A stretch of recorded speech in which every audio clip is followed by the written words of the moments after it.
All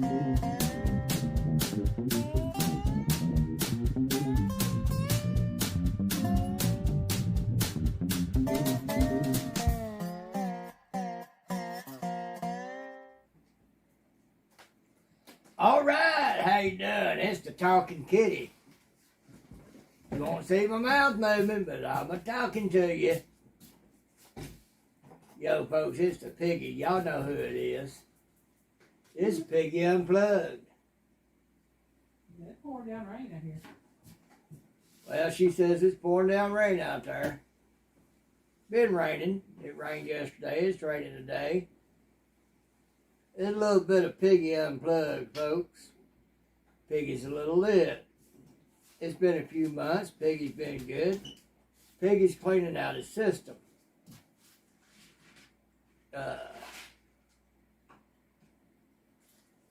Stopped the other night and got a 12-pack of Shiner Box. I had the first 6 of them last night. I'm working on the last one of the last 6 tonight. Folks, this is Piggy Unplugged. Wowsy wows and freaking woo woo. I see a few out there that all they do is wowsy woo woo.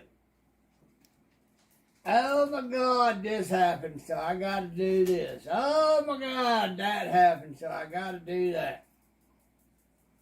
Folks, it's called life. It happens. It's going to happen. Instead of going wowsy woo woo, oh my God, I can't believe that happened. Well, I can, because I've seen some things leading up to it, and you did it to your freaking self. Yeah, so get over it. We all got wowsy woo woo. Let me tell you something. I've talked about the surgery I've been through and the disability that I have. Folks, here's your little reality check on things you could complain about. The surgery I had is the type that will add 20 to 30 years onto your life. Well, I should say will subtract 20 to 30 years off of your life. While I may be 58 years old, the surgery I had took enough years off of my life that I'm closer to 78 to 88 years old. Now, while I may not look like that physically, inside what had to be done to my body, it is. I'm 20 to 30 years older inside than what I look like on the outside. That's why I like to nap a lot. That's why I don't have a lot of energy, and that's why any little thing I do takes a lot out of me. So, you know, wowsy freaking woo woo. So you had this happen, or you had that happen. Oh my God, the world is coming to an end. Deal with it, folks. Everybody's got some wowsy woo woo. But not everybody complains about it. Like, oh my God, what am I gonna do? You know, this morning I woke up. I had about a 4 to 6 inch band all the way across the bottom of my back. It felt like King Kong used it as a speed bag for boxing. Which all it was what I consumed last night. Went through and cleared some stuff out of my kidneys. Of course, I wake up like that a lot of mornings. Shoulders hurting real bad. Make a little move and I've got a pulled muscle. And I mean a little move. It don't have to be much. I can reach my arm out for something and I'm going to pull something. That's the kind of shape my body's in. Are you hearing me out there complaining about it? No? Well, why are you complaining about your little stubbed toe? Because you were clumsy. Wowsy, wowsy, whoa, whoa. Good grief, people. Another reason why you don't hear me complaining about it, because there's other folks out there got worse things going on than I do. There's one person that we know of that has come out, we all know and love very much. She got a cancer going on. That got jumped the gun on her before she could tell everybody she wanted to before it come out. But, you know, the one that it was entrusted to jumped the gun and everything. Yeah, folks, the highway to hell is paved with good intentions. Yeah, so you might make it seem like you're trying to do a good thing by seeming like you're trying to help somebody out. But, you know, I'm sorry, but I see through that bull. You ain't trying to help nobody but yourself. Well, folks, there's somebody else has contacted me and told me that they're faced with cancer also. Now, I ain't going to say who it is. It's somebody many of us know and love very much. And if that person decides to come out with it, they'll say so. Or they'll choose who they want to bring it out. And it won't be me. I know the person that person will most likely entrust with talking about what that person is going through. And it ain't me. Now, they entrusted me enough to tell me about it, what's going on. But there's somebody else I know that they love as much, if not more than me, that they will probably entrust with bringing that out. And you know what? I don't blame that person for choosing the person that they will choose to bring that out. Because I think a whole lot of that person to bring it out too. You know, because I'm not too good at bad news, folks. I don't know how to handle it well, except for be brass tacks about it. And there's some people that just, you know, can't handle brass tacks. You know, because cancer, folks, bottom line is cancer is usually a death sentence for a lot of folks. You know, so to talk about it, you know, is talk about the finality of life.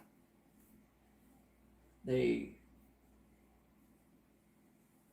lack of infinity to life as far as a physical life. A life goes on even after the physical life.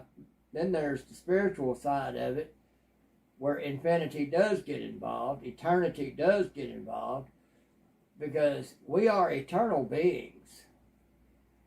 Yeah, we have physical bodies, but who we are inside is an eternal being. Now, where are you going to spend your eternity? You're going to spend it in heaven with God, having acknowledged God and His sacrifice to us to give us grace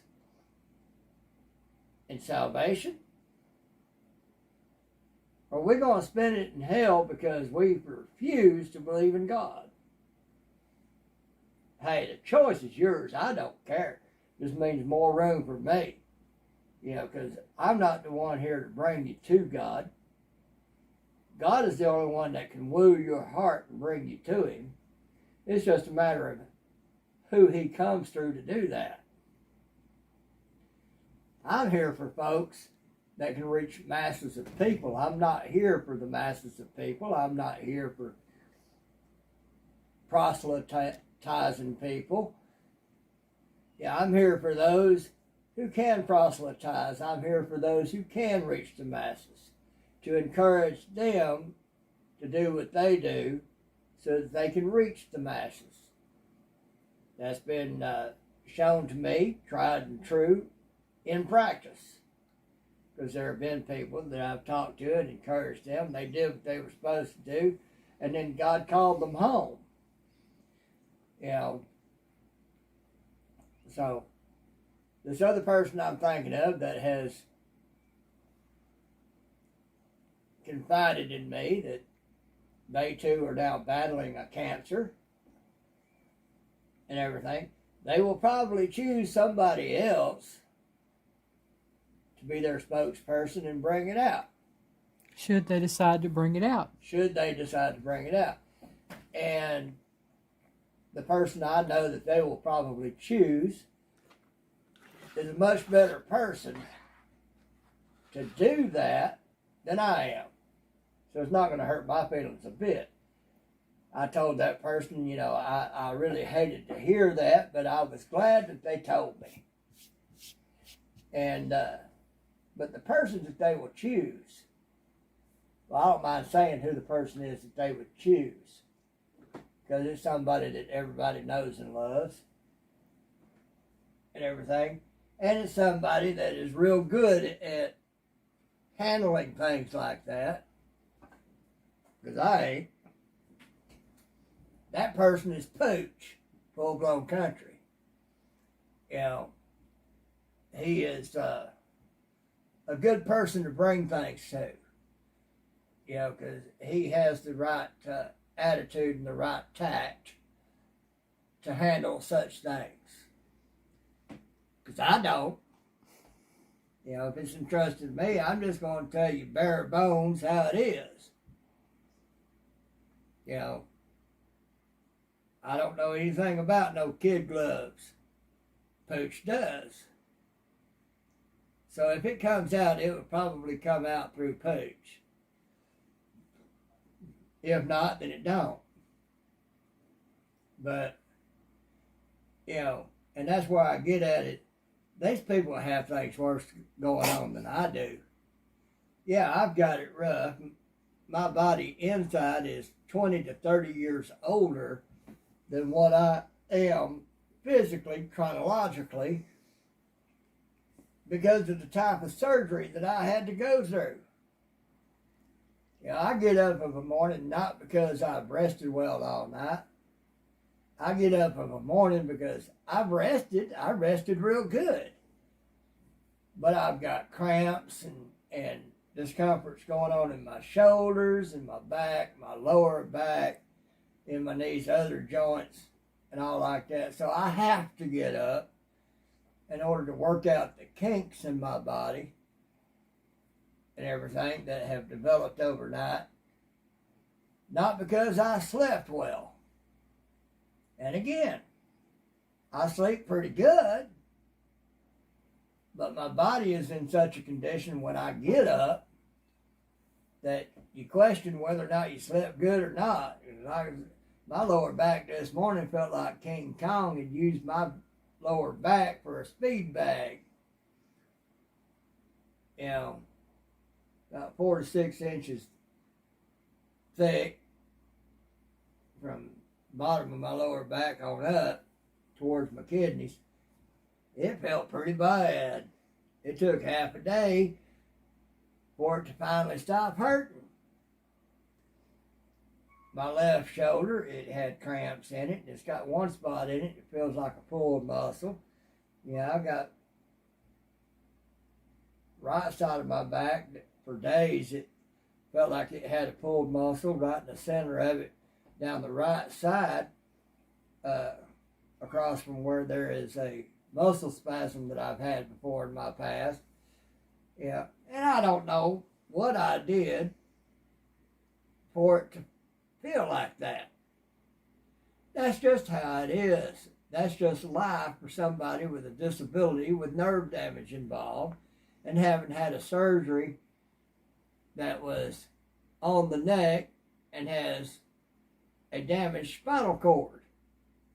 It's just, it is what it is. But again, I say, I don't complain because these folks got worse stuff going on. Got worse stuff they're going to have to go through in order to do something about it. Me, there ain't nothing I can do about mine. It is what it is. I've got nerve damage. It's damage that's been done to the spinal cord. There's no fixing it. There's no coming back for it. Sure, God could heal me from it. But like my daddy said when I told him the same thing, sometimes God has to slow you down so you can do what it is that he has for you to do. And folks, I've been doing what God has called me to do for the last 3 years. The last 3 years is 3 years ago. It was 40 years from the time he gave me 2 prophecies. One was that everything I touched would become as gold. In other words, it would become precious to God. The other one was that I had a big work to do.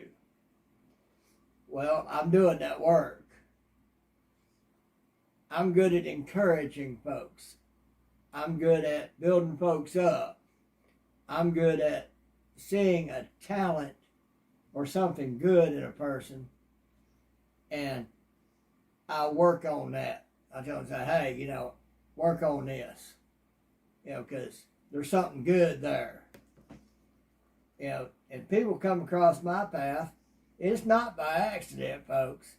It's because God had already seen it coming. He wrote it into the program.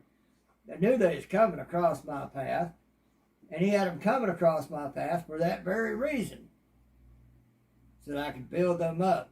And those folks, I look at flowers as flowers in my garden, and I love to watch my flowers bloom. And they do. There hasn't been, I don't think there's really been anybody yet that's come across my path for me to encourage and build up that has not only bloomed, but bloomed in just mind-boggling beauty. That's my wowsy woo woo. I get up every morning hurting. Yeah, I sleep, I rest, but I get up feeling like I've been beat up something fierce. Takes me a while to work that out. But I look at it like this. If that's the life that God has for me to live, to do what it is that he has for me to do, I'm going to do it. Why am I going to sit there and complain about everything? That's another thing. Folks claiming that they serve God and follow God, and God is everything to them, but they're worried about every little thing that's going on. Well, if you say that you're so much a Christian and trust God so much, why are you freaking worried about what's going on? Because it's in God's hands. If you're worried about it and trying to figure out how to fix it, well, you ain't trusting God to do it. You're trying to trust yourself. And trust me when I tell you that when you take it upon yourself to try to fix what the problem is, God's not gonna. He ain't gonna help you try to fix it, because once you take it out of his hands to try to fix it, he's gonna leave it alone. And at that point, yeah, you should be worried, because you worried enough. And folks, worry is a sin, because worry is doubting God. Doubting that God can do it. Doubting that God will do it. Doubting that God has you in his hands and will take care of you. So yeah, when you worry, that's a sin, and you try to take care of it on your own, God will take his hands off of it and let you have it. And that's why you have such a problem with it and continue to worry even more about it, is because you worried about it enough that you thought you could help God take care of it for you. At which point God's going to let go, because as long as you're trying to take the reins, God's going to let you have the reins. He's going to let you take care of it all. But when you let go, tell God, it's yours. I'm just going to ride this current like a dead log on the river. You take me wherever you take me. Then God will take care of something and do something in your life that's miraculous that you won't be able to understand, but you better well be thankful for it. But you got to quit worrying about it and let go long enough to let God do something about it. You get on here, wowsy, wowsy, woo, woo. Oh my God, this happened, that happened. What am I going to do? Well, you quit worrying about it, you shut up, you let God have it, and go with it. That's what you do with it. You know, that's how that works. But you get on here, wowsy, wowsy, woo, woo, to get the sympathy of people. But you know what? Jesus couldn't stand the Pharisees because they get out there in public, put one foot up against the other leg, doing their prayers out in public. When God said, worship me in secret and I shall bless you openly. A lot of folks want to get out there and worship God in public instead of in secret. You know what Jesus said about them folks? Jesus said they have their reward, which was the respect of man. They didn't have the respect of God because they weren't doing what God said to do. Worship him in secret. That's why I don't like to do a lot of prayer in public. Because prayer is something sacred and secret between you and God. Not between you and the public so they can see how righteous you are. You're not righteous. You're catering to man, not God. So that you can have the respect of man. And that will gain you non-respect from God. Because you're going after the respect of man rather than the respect of God. So, you're on your own. Jesus was right. They have their reward. They've got the respect of men, all right. But they don't have the respect of God because they didn't do what God said. Worship me in secret and I shall bless you openly. You know, it's supposed to be a thing of people wondering why you're so blessed. That's because you're doing what God said. Worship me in secret and I shall bless you openly. We're not supposed to look at any of this in life as anything of noteworthy mention. It's just part of what we got to go through on our way home to God. You know, so think what you will. Don't know who needed to hear this. I was going to do this out of fun, but it's took a different turn. Y'all think on it. Piggy loves you.